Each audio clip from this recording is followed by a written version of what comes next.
Hi, everyone. Mike Malatesta here, and welcome back to the How Did Happen podcast. On this podcast, I dig in deep with every guest to explore the roots of their success, to discover not just how it happened, but why it matters. My mission is to find and share stories that inspire, activate, and maximize the greatness in you. On today's episode, I'm talking with Dr. Jeff Donatello, the CEO of Center for Wellbeing and an expert at guiding people along life's journey by improving their health span and longevity. We talk about the use of stem cells and purified amniotic fluid to reduce inflammation and chronic pain, exercise with oxygen therapy, whether we can live to be 150. It's an interesting conversation. The blue zones, sleep, and so much more. When it comes down to your health, you got to exercise, move, you got to eat, right? You got to sleep, and you have to have good emotional relationships. Those four things, that's everything. And if one of those four pillars is missing, then you're going to be stressed out. And if you're stressed out, your body's going to be in a fight or flight response. It's going to hold on to its fat. It doesn't know when its next meal is, right? And then you're going to stay heavy. Jeff's a super passionate and fun guy doing great work to help people heal and thrive. I had a lot of fun doing this, and I hope you enjoy it as well.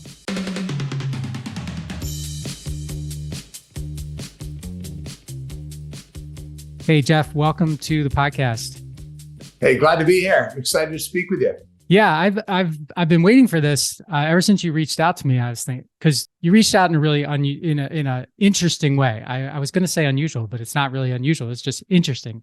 And I get a lot of people reaching out to me. I'm sure they are all very, very, very interesting, but they're not all that interesting in their approach to me. And so it got my attention, and I'm really glad to have you here today. Well, here we are. Great. Excited too. Okay. So you guys found out a little bit about what we're going to talk about in the intro, but let me give you a little bit more of a proper introduction to Dr. Jeffrey Donatello. Jeff is the CEO and co-founder of Center for Wellbeing.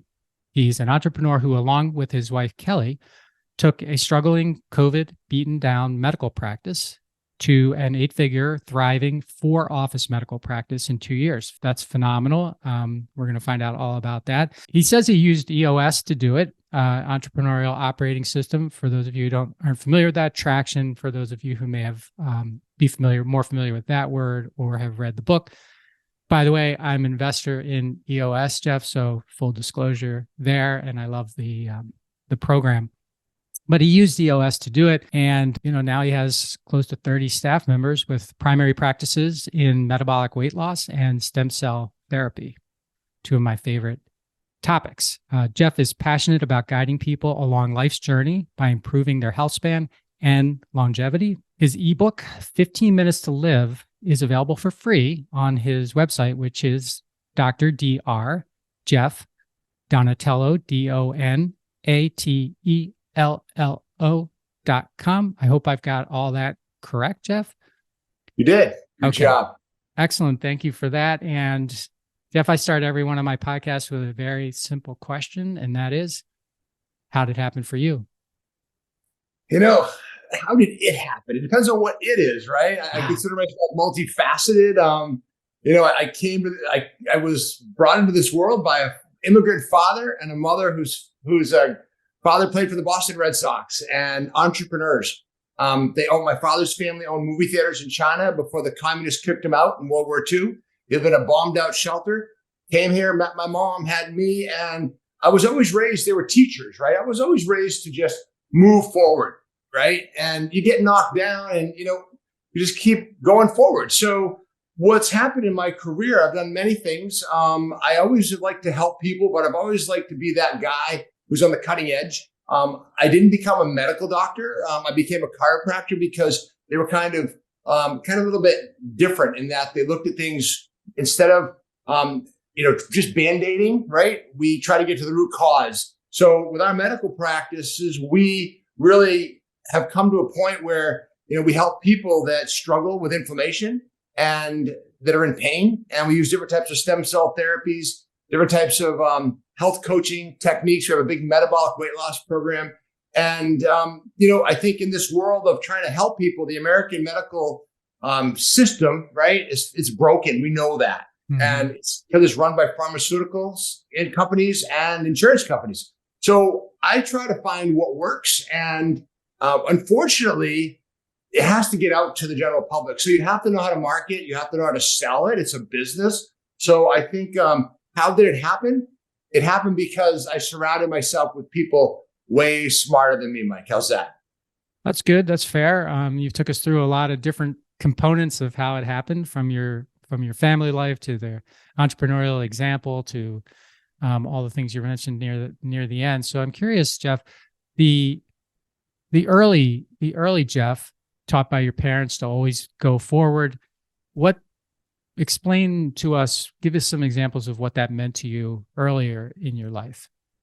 I think nature and nurture makes a big difference. You're given a certain set of genetics, right? And then you have epigenetics, what comes at you and alters those genes. And I think the science all shows before age 7, any new parents out there, really treat your kids well before 7, because that sets the tone for them emotionally. And my mom taught kindergarten in my cellar, and my dad was my gym teacher, right? Oh, and no, I was genetically lucky enough to be a big fish in a small pond.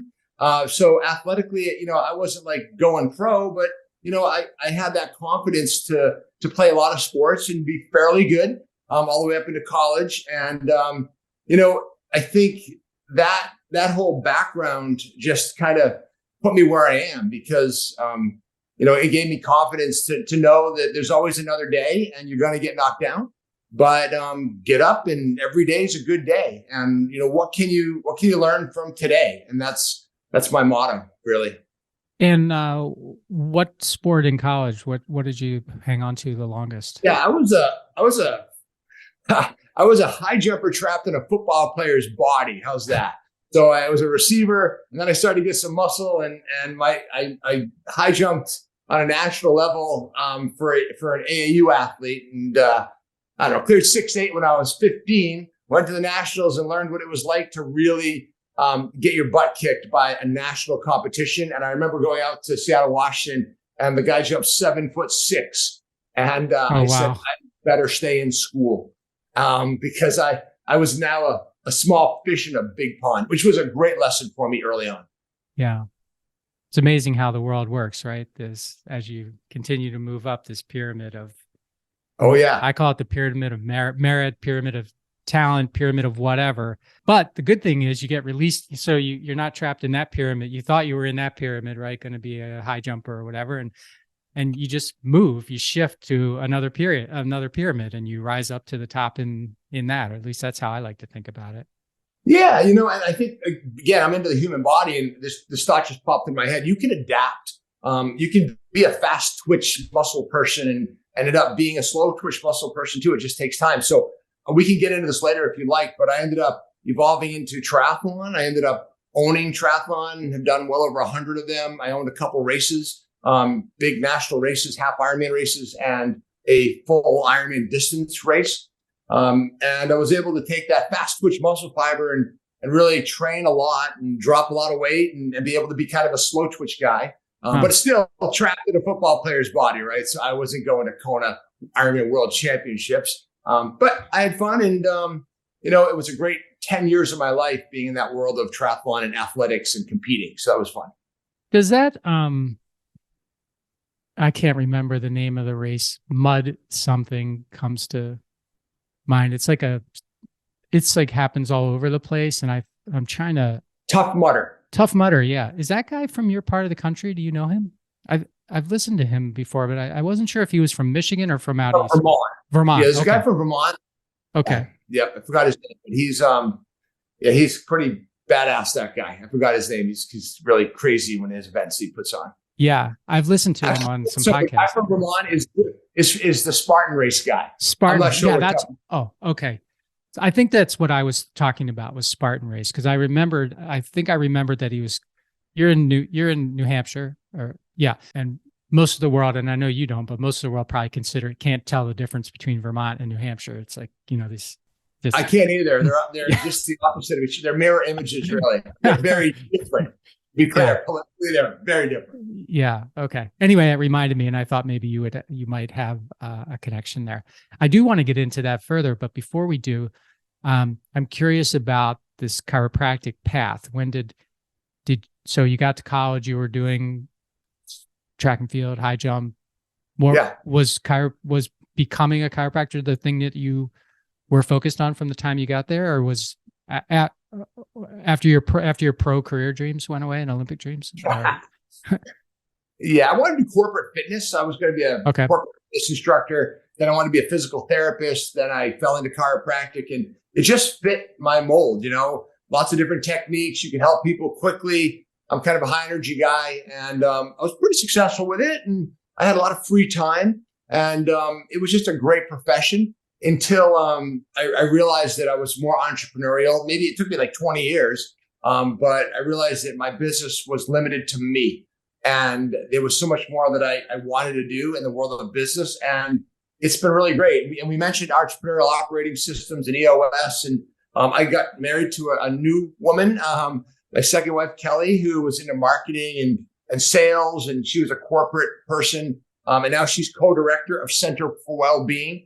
And, really, she's the implementer. She's the real reason why our business is super successful. We have almost 30 women that work for us now. And, she's a really big part to the success for sure. Okay. As is often the case, or always the case. All right.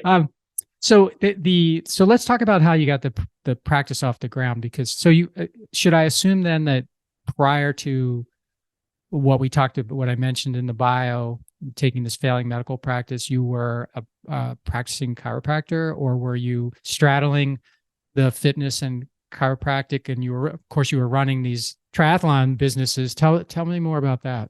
So as a chiropractor, you have a lot of free time, right? And that allowed for my former wife and I to own these braces and really be embedded in that world. So we had that time. And then about 8 or 9 years ago, I got divorced, and Kelly came into the picture, and we really fell into the world of stem cell therapy. So if you're listening to this still, and I haven't bored you, you don't have to go overseas for stem cell therapy. There's different types of regenerative biologics that are amazing. And about 5 or 6 years ago, we really were cutting edge in this country. We were some of the first people to really do it well. And we did very, very well with it. And then COVID hit, and everybody stayed home. Our medical practice struggled, and but everyone stayed home and got heavy, Mike, right? And my background is also functional medicine, and I'm a certified clinical nutritionist. So I have that in my background. And we fell into a new weight loss program, a way of balancing metabolism and helping people create new habits and drop weight very, very quickly. And now we've had over 3,000 people go through this program. We use health coaches and nurse practitioners and metabolic testing, and it's really changed everything. So that's been the transition. It kind of went from chiropractic to functional medicine, stem cell therapy, and now putting it all together, doing the metabolic reset with the stem cell therapy. Okay. So it's an evolution of the practice then, not a new practice. Okay. For sure. Okay. Well, thanks for the clarification. I wasn't sure about that. So I'm just going to ask because it's like fresh in the news, but and I'm sure this isn't part of your program, but the diabetic drugs that are being sort of recast as weight loss drugs, Ozempic and Wegovy and some of the others. I think people listening are hearing those names now, and they're hearing, how it's helping people, and how they're trying to, everybody who's got a drug like that is trying to get the FDA to approve it as a weight loss drug. What's your feeling about those? I think Ozempic and I think semaglutide and some of these peptide-based drugs are amazing at losing weight with side effects. I think it slows down gastric emptying, and it works to lose weight. But it's like taking a train into the middle of the desert. How do you get out? It's a one-way train. So yeah, they're going to tell you with a healthy diet, but it's so sad because it's like there's always something that catches the general public's eye, and they're looking for that miracle pill. There's no pill. Yeah. There is, and you lose this weight quick.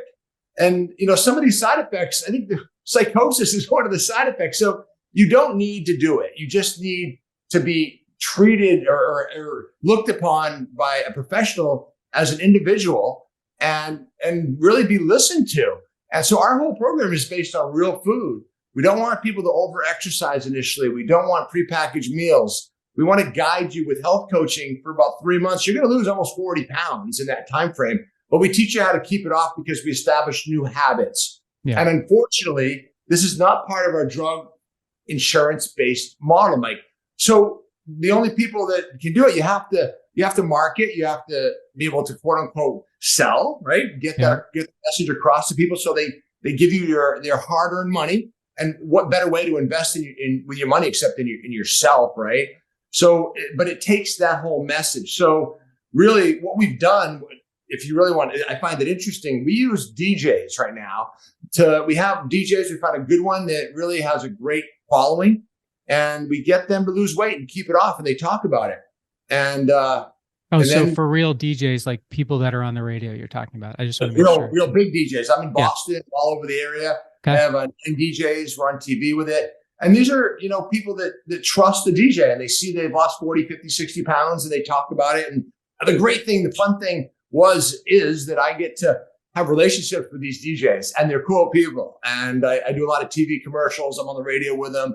And it's just fun to get to know them. And also we change their lives. I mean, the DJs, I just talked to 3 of them in Boston. Between 3 of them, they lost 150 pounds like a year ago and kept it off. And their lives are different. Their health is different. And it's fun to be on the end of, they appreciate you so much. So I'm just going to fix my computer here. What's that? Yeah. So they love, they love the program, and it shows in their daily interaction with their listeners. So yeah, just getting back to the weight loss diabetic drugs. What I read about them, and I know it's still early, but I read that, it's an injection right now. It's not like a pill or something. You have to go and get an injection, and it's very effective. But what's not proven, like most diets, most diets or most fads, when it doesn't create new habits, except the habit of having an injection put into you, when you go off of it, your body isn't your mind, your body, your willpower, whatever it is.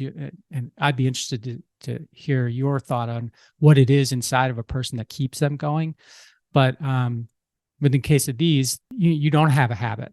And so when you don't have a habit, you go off of this thing that's working for you miracle. I don't know what the right like a miracle. And you're likely to go back to where you were, like you are with many magic pills, because you don't have the habits. I don't know how do you build habits in the people that go through your programs?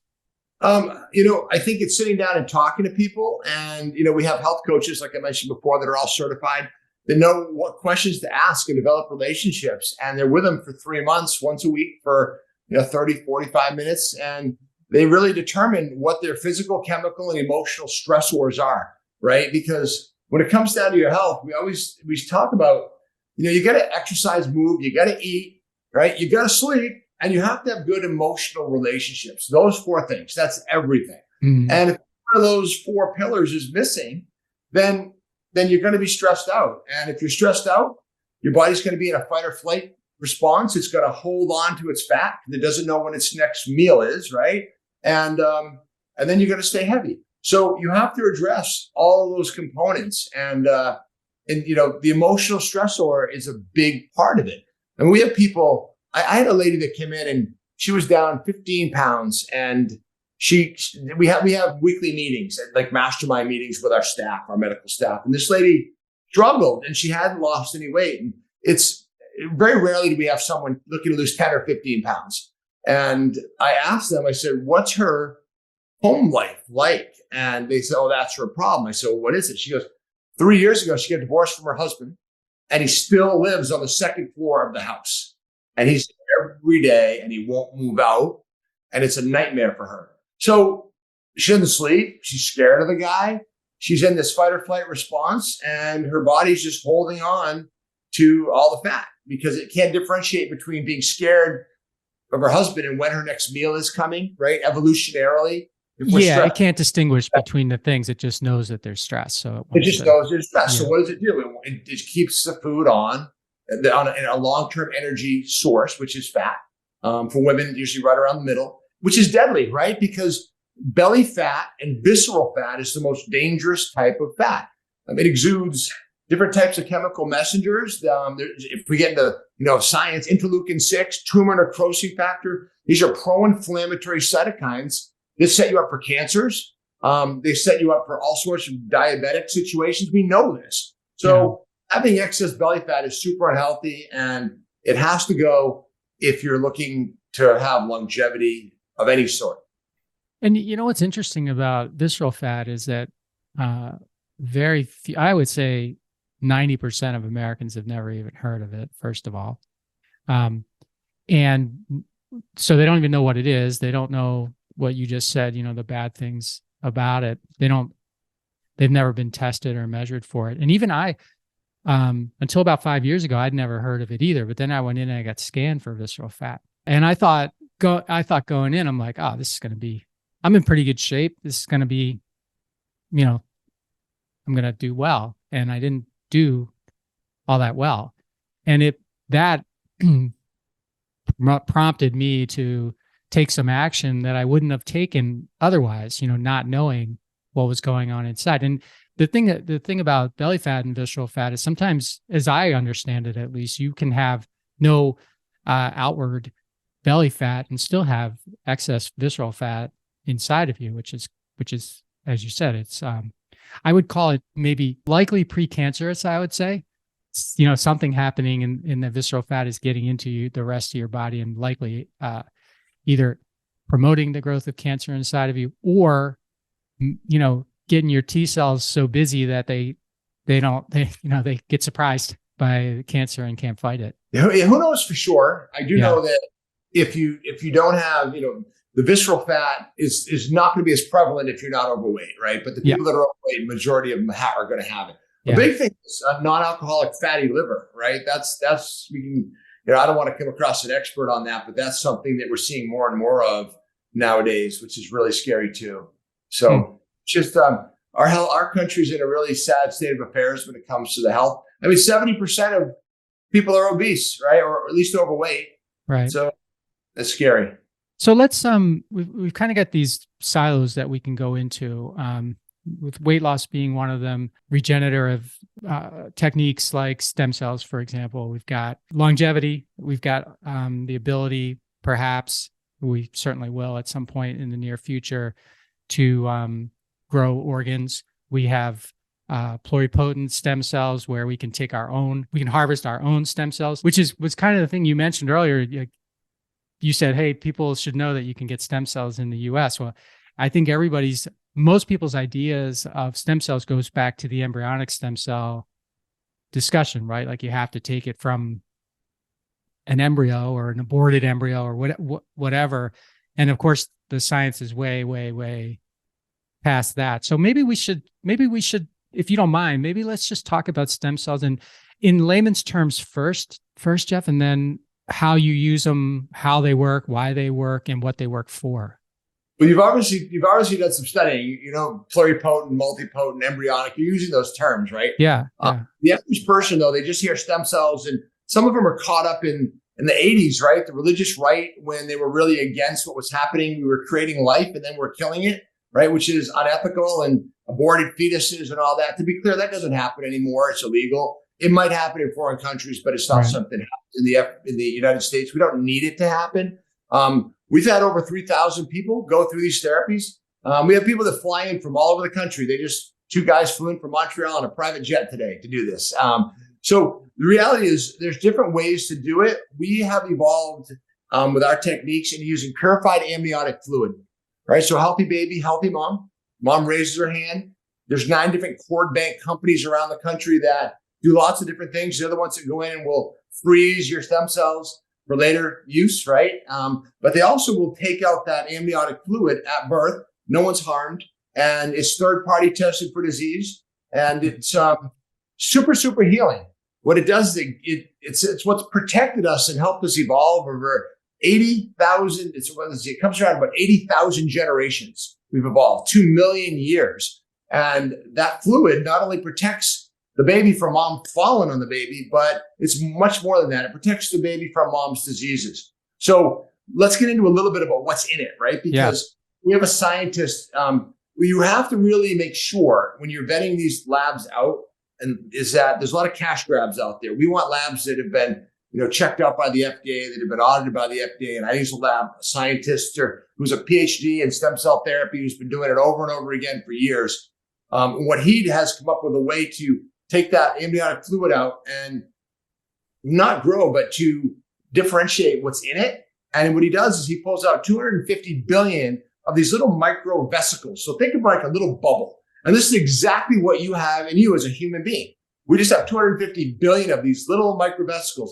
And what they do in utero is they help upregulate and downregulate genes, make your immune system work to protect the baby and make new proteins. So it's messenger RNA and microRNA in these 250 billion microvesicles, plus a series of proteins that are there to protect and help heal tissue. So what do you think happens when we take 1 cc of that and it's frozen and it's shipped up to our little office in New Hampshire, and our nurse practitioner thaws it out and injects it into a shoulder or a knee or a hip or a back or a neck that's full of arthritis, right? Under ultrasound guidance, that's the other thing. We want to make sure that we're using imaging to look exactly where that tissue is damaged. And then we inject it and it starts healing tissue. And over usually around 6 to 8 weeks in, you're going to see a 50% reduction in symptoms. And then over about 4 to 6 months, most people are 80 to 90% better, as long as we vet them out properly. So here's the issue. Again, it's a lot of poor players in this regenerative biologic world. There are people out there, it's a big cash grab and they'll take on anybody. We want to push people away if they have a lot of comorbidities. Remember during COVID, all the people that died had multiple pathologies. So if your hemoglobin A1C, which is a marker for type 2 diabetes, is above 7, 8, 9, if you're on multiple medications, if you're hugely overweight, these are people that aren't going to heal. So we're going to push those people away. We're going to move them into our metabolic reset program, get them healthy, and make a lot of these people never have to have stem cell therapy. It's amazing. Once we get their systemic inflammation to die down, their joints heal up. So it's one of those things that works very, very well, but you got to follow all the steps. You have to really know what you're doing as far as the skill and the art of injecting, and have a good product, and really have someone with experience that uses this product on you. Okay. And the age of the stem cells that get injected into you are very important, right? You need young stem cells if you're going to regenerate. You need, is that correct? That's my understanding is you need. So these aren't even stem cells. These are biologics. Okay. So what's the difference? Why don't you clear that up? What's the difference between a biologic and a stem cell? Yeah. So a stem cell, when you talk about multipotent, pluripotent, hematopoietic, endothelial, there's all these stem cells that right now, to get from a third party, we don't really do that from a donor. If you want pure stem cells, you're going to get them from yourself. Yeah. Okay. Which is what I was mentioning. Yeah. Okay. Yeah. And that's kind of an old way to do it. I mean, it's still done in this country. A lot of orthopedists still do it. I think a lot of them don't know that this is super available and they haven't really caught up to it. To use your own, especially if you're older, if you're pushing 45, 50, there's a word senescent, right? Age. Yeah. Okay. Yeah. Through that aging process. So you're putting old stuff back in that really doesn't work anywhere near day zero biologics, right? Because the cells have lived their lives basically. Or they've lived half their life, and the DNA is just used up. The telomeres are shortened, and it just doesn't work as well, in my opinion. Yeah. I'm sorry to interrupt. I just wanted to make sure I understood that. Yeah. So I guess what it comes down to is if you go overseas, if you have like paralysis or MS or some really weird, funky stuff, a lot of times overseas, they'll harvest your own stem cells. And that might be the best way to do it over a few days, and then inject them back into your central nervous system under anesthesia with an anesthesiologist. That might be the best way for like a paralysis. I wouldn't treat paralysis in my office. Personally, I would go to Panama or Costa Rica. But for joint pain, for muscle tears or tendon or ligament tears, you can, especially arthritis, there's a lot of places here that are very, very good using what we use. Okay. I had a doctor on my show, Tim Nelson, and he's at the Mayo Clinic, episode 354. And Tim is taking these pluripotent stem cells from children who have cardiac defects, where they're going to need a heart transplant. And he and his lab and his team are essentially building new hearts from these stem cells. It's like it's still early, but so amazing. And there are a number of companies that are out and organizations out there doing that kind of work. And I just was blown away by the possibilities when I was talking to him. Yeah, it's so cool. There's definitely a future in it. It is the future. And it can't happen fast enough at this point. Yeah. I was at a conference and there's a woman named Doris Taylor there, and she runs a company called Organomet Bio. And their plan is basically to create like a heart hotel. So they're taking pig hearts and they're stripping all the pig out of them, and they're using the de-stripped pig heart as a scaffold to put new. Yeah, it's amazing. And she believes that in 5 years they're going to be able to actually have an inventory, heart organ inventory. Wow. Yeah, that's amazing that's stuff. Cool. Yeah, that's really wild. So one of the things you mentioned there was when the patients with comorbidity, where they're not ideal for what is it called again? Not stem cells. I want to make sure. So again, regenerative biologics is a broad term. Yeah. Okay. And we're using what's called purified amniotic fluid. Okay. So it's just a type that we use. Okay. They wouldn't be the best candidate because they're systemically inflamed, and that just beats you up. Yeah, and that's what I wanted to get to, because I mentioned this visceral fat thing. So after I got that, I changed my habits. I lost about 25 pounds and I've kept it off. So 5 years, but I had, to your point, I had some pain in my knees, some pain in my shoulder, pain here, my foot, my running would hurt my feet and stuff. And I just thought, well, I'm getting old. This is whatever. But I lost that weight and the inflammation. And I want to get more into that because I don't think people really understand what that is. And the number of just sort of lingering chronic aches and pains, with me at least, just went away. They just all went away, which is what you're saying is likely can happen with a lot of patients without. I'll tell you a quick story. I had a lady that was 310 pounds, and she came in, and this is about 3 years ago when I was actually doing sales, and I talked to her, and she started our weight loss program, and she had horrible knees. And I did the consult on the second floor of her office, and I felt bad because she was one of these people that was taking one step and then rest, another step, rest. And she came in and she needed to lose the weight, but her knees were in agony. And in her mind, it was because she had 310 pounds pounding down on the knees, right? And that's what you would think. The average person would say it's a physical stressor. Yeah. Well, in 1 week, the lady lost 10 pounds, right? Which is pretty normal. That's normal. They usually 10 to 12 pounds. But I watched this lady walk up the stairs a week later, and she walked right up the stairs. And I said, time out. I didn't see you. Last week, you couldn't do that. She goes, oh, yeah. My pain was like a 9 on a 10 scale. It's now a 2. That's just from diet modification. She didn't have any stem cells. None. So what the point is this. It's a molecular inflammation, right, that was causing joint dysfunction. Her joints were inflamed. I have a broken thumb from mountain biking. When I eat ice cream and eat like garbage, this talks to me more, which is why 25 pounds down, it wasn't a mechanical stressor. You have less tumor necrosis factor, interleukin-6, prostaglandins, all these chemicals that get into those joints and just inflame any damage you've ever had in there, and it accelerates them.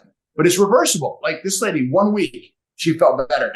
And what I get to see, it's really frustrating because we see people change like that. We've had so many type 2 diabetics, like probably 80% of non-insulin dependent type 2 diabetics are off their medication in the first month. And if you give us 2 months, the majority of insulin dependent, these are people with needles, they get off their medications too. And that happens in 2 months. We see it over and over and over again. So it's frustrating when they're just, they have a blood sugar issue. Here's a drug. It's not a disease. It's a temporary condition unless you treat it like a disease. And that's the wrong way to treat in my mind. But that's the pharmaceutical and insurance industry running our country, and people suffer. It's sad.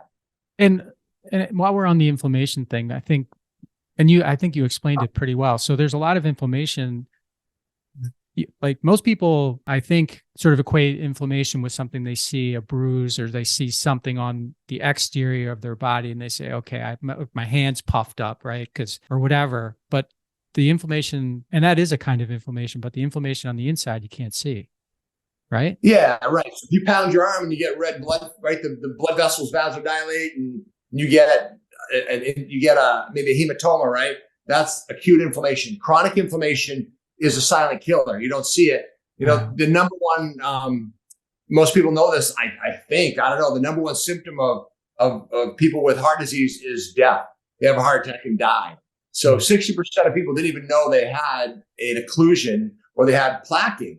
So it's one of those things that, you have to look at the right blood work to see ahead of time.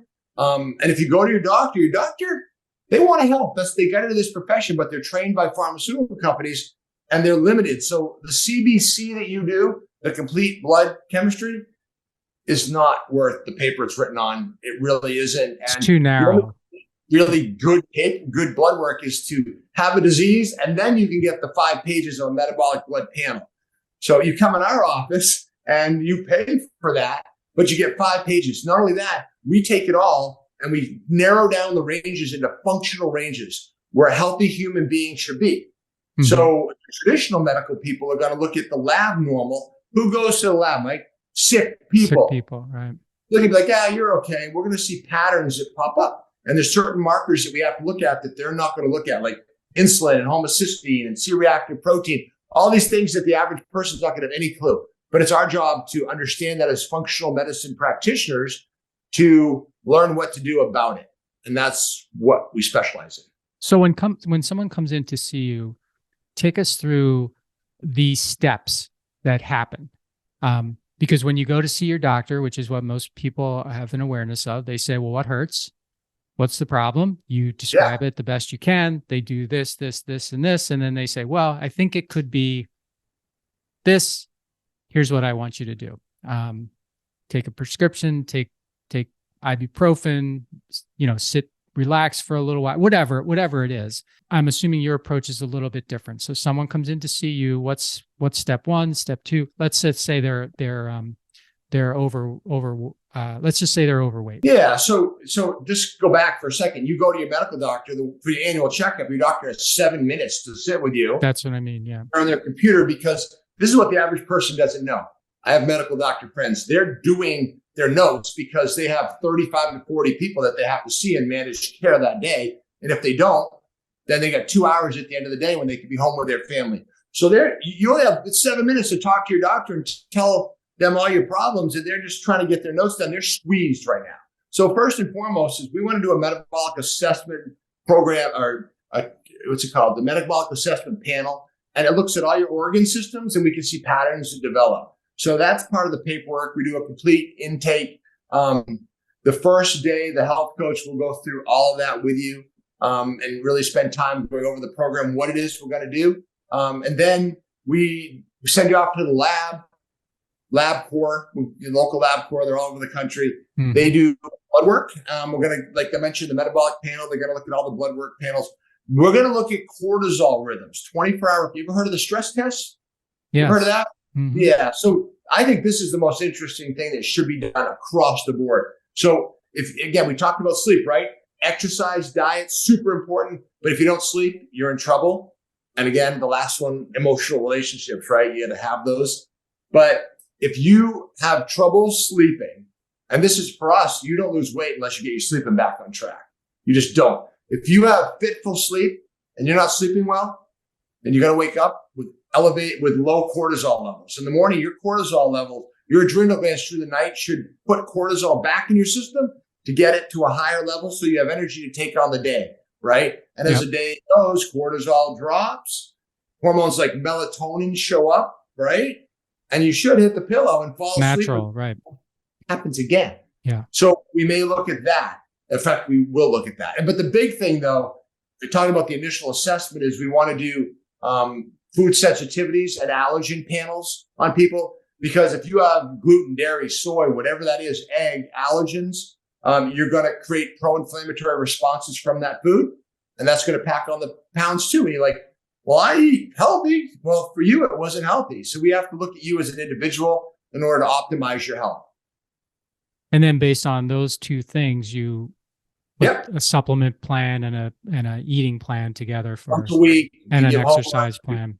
They follow the whole thing. And then we have different topics we're talking about, trying to figure out, what their issue is. And you're sitting down and listening to someone, right? With a trained professional that knows how to hear you, right? And Right. how to connect. And that's what you need. That's what human beings need. They need to be heard if they're going to change. Got it. Do you mind if we switch over to longevity? Let's switch. So I'm around a lot of people who have very extended lifetime goals. Some may sound crazy. One guy I'm around, he wants to live to 156. Another guy's 203. A lot of people are like over 100, right? And maybe more of a mind trick than it is anything else. But I think I saw in some of your stuff that, living to 150. Let's talk about living to 150. What has to happen in order for you to live to 150? And before we get there, I want to just scrape away from everybody who's listening the things that aren't health related that would cause you maybe not to want to live to 150. So forget it, forget about money, forget about, you've got all the money you need, you've got all the relationships you need, you got all that stuff. So let's just put that aside and just let's focus on what your actual health is. Jeff, take us through your feeling, I guess, about how to maximize lifespan. Yeah, I used to have this wonderful crystal ball, but it broke, and I can't predict Oh, it the did? future. I was really good with it too, and it smashed. You treated it so nicely, and then it smashed anyway. It's that thing. But the number 150, no one is going to hang their hat, right? Yeah, but I think the record right now is 123, and so if you were to put a number out there, I don't see any reason why, if it's nature nurture, right? You have to have good genetics. There's the FOX3 gene. Have you been tested genetically? Do you have a FOX3 gene? Do you know if you have that? I don't know off the top of my head if I have that. What is it? Well, there's a company called Human Longevity, and they look at your genomics and they look at all the single nucleotide polymorphisms, the SNPs that you have that your mom and dad have given you. And if they've given you both of these good longevity genes, then you're going to live longer. I was fortunate to have a very good gene in that FOX3 world. So this is what happens. If mom and dad give you good genes and you don't get hit by a bus and you're not exposed to chemicals. I mean, I don't know if you saw Michael J. Fox, right? He's Parkinson's. Yeah. I found it interesting the other day. In his mind, he's all in on what caused it. He thinks he was exposed to a chemical at the wrong time in his life that caused a genetic SNP to get turned on, right? It was an epigenetic event. The wrong gene got turned on. It's sad. So I think if you get the good genes from mom and dad, if you can, what we find, there's certain things that we know increase longevity from different things we do, right? So I think that hyperbaric oxygen, right, definitely has been shown to do that. It increases telomeric length. The telomeres sit on the end of your chromosomes, and as you get older, they shrink. Hyperbaric oxygen is shown to extend those. Regenerative biologics have been shown to extend those. And why is that good? Why is that good, Jeff? They what? Why is that good? Why is that good? Because the shorter your telomeres, that's a measurement of how long you're going to live. And that's part of senescence, self-senescence. Yes. Okay. I just wanted to tie it back. Yeah. Yeah. As longer you are younger, your cellular age is younger, right? Your biological age is longer, your cellular age is younger. So that's what you want.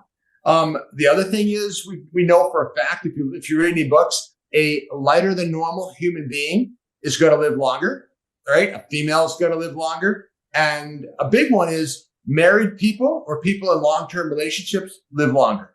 So those are some things that, we look at the blue zones around the world and we say, okay, what do they do? And, my wife Kelly and I, we talk about this all the time. Like, is wine a bad food when the blue zones are drinking wine every night, right? And you want to strangle these people. But the reality is this. I think that these cultures, they have something in common in that they live joyous lives. They're happy. Yeah. I think that's a big component to it. Yeah. and they're people. What do you think? I mean, Well, I think they're not sitting in a bar by themselves pounding, right? They're having meals and having wine or something like that with it. It's I've come to understand that the relationships are healthy relationships, as you mentioned, are so much more important than what I earlier in life would have thought. Because I would have thought, well, you basically decide how you're going to feel. It's your choice. You can decide how you're going to feel. But and there's probably some truth to that, but there definitely seems to be a lot of support for the more you're around people, the more you're at a healthy weight, the more that you're laughing, the more that you're moving, the more that you're doing all of the things that a lot of us aren't doing, the stronger you are. No sarcopenia, right? You don't want your muscles to just go away. You can't live long if your muscles go away, for example. Oh, yeah. So yeah, I think what I find interesting about it is that there's similarities in all the blue zones, but there's also differences in all the blue zones. Right. And it's sort of the tricky thing about all of this longevity discussion is nobody knows exactly what's going to work for you. Yes.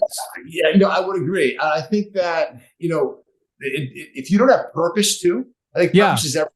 Why do you wake up in the morning? If you don't have purpose, then your brain's like, what do I do to fill the day? Right.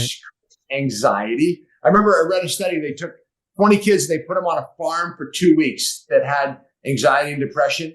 Every single one of them didn't at the end of 2 weeks because they had a purpose, right? They were given a job and they throughout the day, they did what they did. So I think that anxiety and depression is becoming, an epidemic in this country. And it's because people just are lost. So I think relationships is where that starts. And if your relationship is sitting on, I got this phone here, right?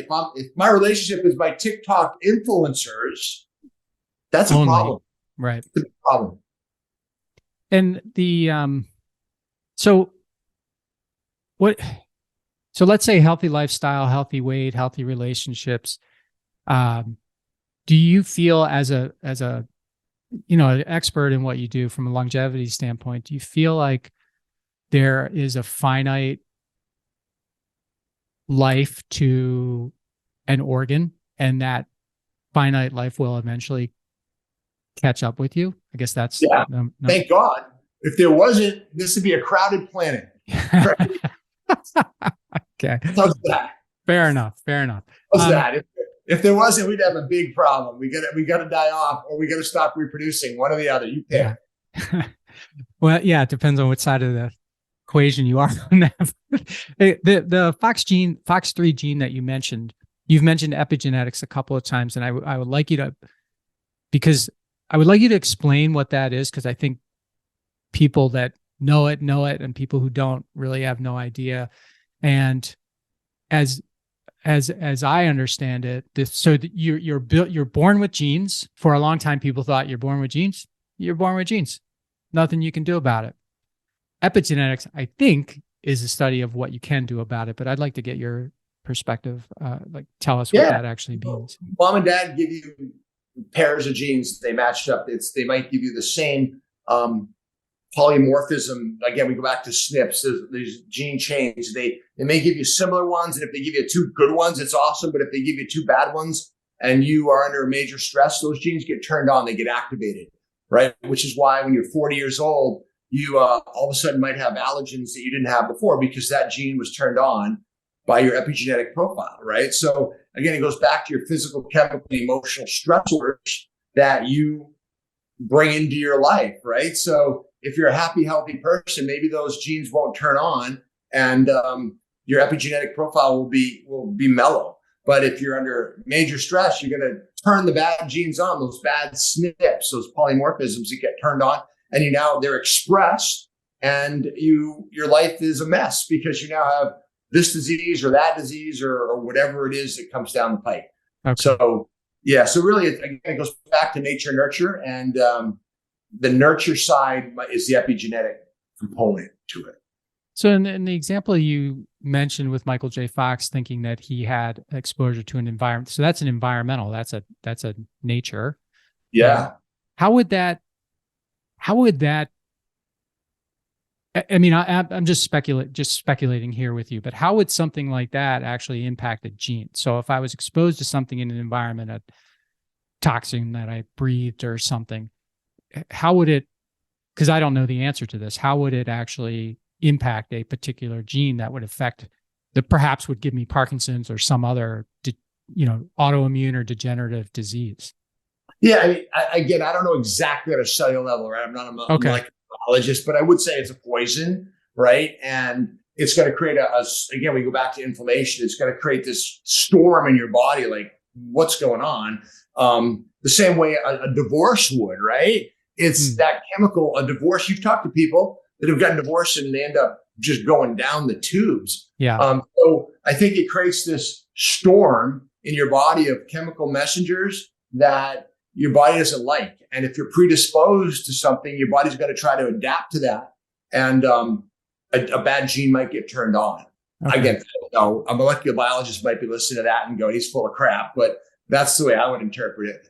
Well, okay, fair enough. I was just looking for your interpretation. And since you're studied enough where your opinion, matters a little bit, even if you don't know down to the cellular level, I think. So you mentioned the oxygen hyperbaric.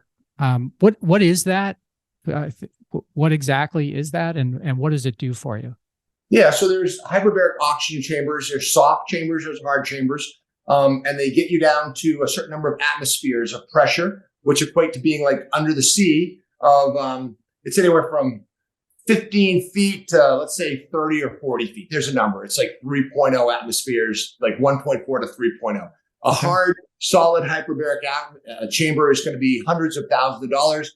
They have soft ones for $15,000 to $20,000. What it does, you get in it. The soft ones take forever. It's an hour and a half in it, and it's a slow push of oxygen cellularly into your system. The whole idea is that cancer and disease does not like they love hypoxia. They love lack of oxygen, right? So if you oxygenate a system, it creates health. The body craves oxygen at a cellular level. Okay. So my book was about exercise with oxygen therapy. So EWOT, you're hooked up to a mask and there's a bag. And that bag, in 15 minutes, you're breathing 93% O2 and it's forcing it into the cells in a much quicker way. So if you're looking, if you're still listening to this podcast and I haven't bored you and you're still on, EWOT, exercise with oxygen therapy, is a relatively inexpensive way to get really, really healthy, especially if you have Lyme disease. It makes a big difference with people with Lyme, and we have shown that to be true over and over again. I can talk a little bit about Lyme if you want, maybe the people with Lyme. Yeah, sure. You opened it up. I just got bit by a tick the other day and I was a little worried about it. Listen, I pull hundreds of ticks off my dog. I had one the other day. I haven't been bitten, but they're everywhere, right? Yeah. So the spirochete that causes Lyme is called Borrelia burgdorferi. And what it does is it stays in your cells and your tissue, and then it comes out and it does damage, and then it goes back in. So it's very hard to really get on it. So if you exercise with oxygen at the right time, when those spirochetes are in your system, they do not do well. They hate a high oxygen concentration, and they hate a high temperature. So if you elevate your body temp with exercise and you pound them with oxygen, it creates a Herxheimer's reaction. And a Herxheimer's reaction, if you have Lyme, you know what that feels like. That's die-off from killing the Lyme, the Borrelia burgdorferi. So we have seen people that are total train wrecks in 6, 7, 8 treatments of exercise with oxygen, get better very quickly. And you can buy a unit. Hypermax is the name of the company. I don't make a dime off of it, but they have my book. So if you go to drjeffdonatello.com, the book is on there. If you're into exercise with oxygen, that's a good book to read, I think, because I wrote it. Okay. Yeah. Well, then it must be. Yes. So thanks for the explanation. There's two things you talking through that, you reminded me of a guest that I had, Dennis Yu, and he was talking to me about cocoon water and bathing in cocoon water. Have you ever heard of cocoon water? KAQ. I pride myself on knowing just a little bit about everything, and I have never heard of cocoon water. I never did either. But Dennis was like, "Man, you drink cocoon water." And from what type of cocoon are we talking? Well, it's KAQUN, and it's oxygen infused water is essentially what it is. Oh, that makes me feel a little better. Yeah, hypersaturated oxygen infused water, and then he bathes in it as well, not every day, from time to time.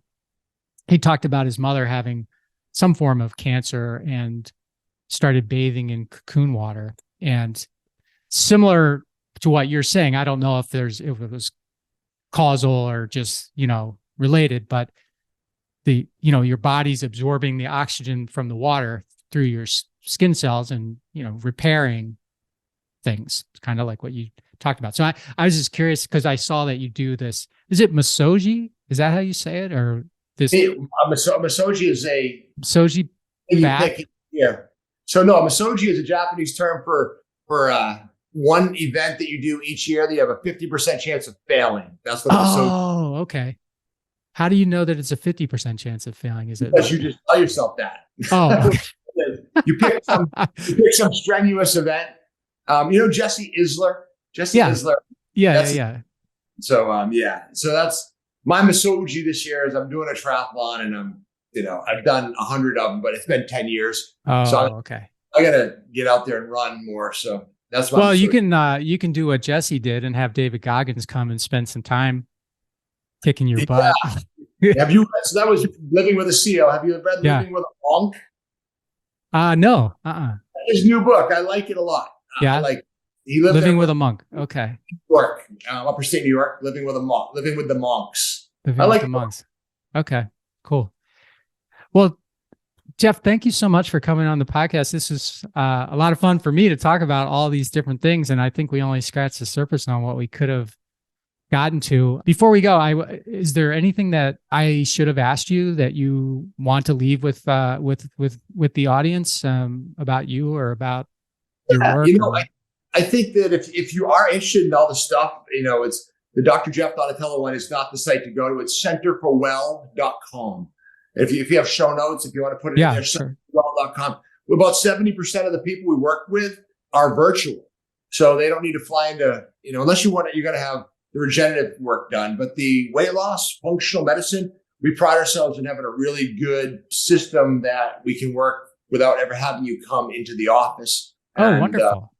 Yeah, it helps. Nice. Okay. Well, so get Jeff's ebook. It's free on his website, 15 Minutes to Live. Of course, I gave you his Dr. Jeff Donatello, his website, and then you've got centerforwell.com. Thank you so much for coming on. And for those of you listening, thank you for investing your time with me today. And until we meet next time, please maximize your greatness and make your future your property, something that you are very proud to own. Hey, everybody. Thanks for listening to the show. And before you go, I just have 3 requests for you. 1, if you like what I'm doing, please consider subscribing or following the podcast on whatever podcast platform you prefer. If you're really into it, leave me a review, write something nice about me, give me 5 stars or whatever you feel is most appropriate. Number 2, I've got a book. It's called Owner Shift: How Getting Selfish Got Me Unstuck. It's an Amazon bestseller. And I'd love for you to read it or listen to it on Audible or wherever else, Barnes & Noble, Amazon. You can get it everywhere. If you're looking for inspiration that will help you unlock your greatness and potential, order or download it today so that you can have your very own copy. And if you get it, please let me know what you think. Number 3, my newsletter. I do a newsletter every Thursday, and I talk about things that are interesting to me or I give more information about the podcast and the podcast guests that I've had and the experiences that I've had with them. You can sign up for the podcast today at my website, which is my name, MikeMalatesta.com. You do that right now, put in your email address, and you'll get the very next issue. The newsletter is short, thoughtful, and designed to inspire, activate, and maximize the greatness in you.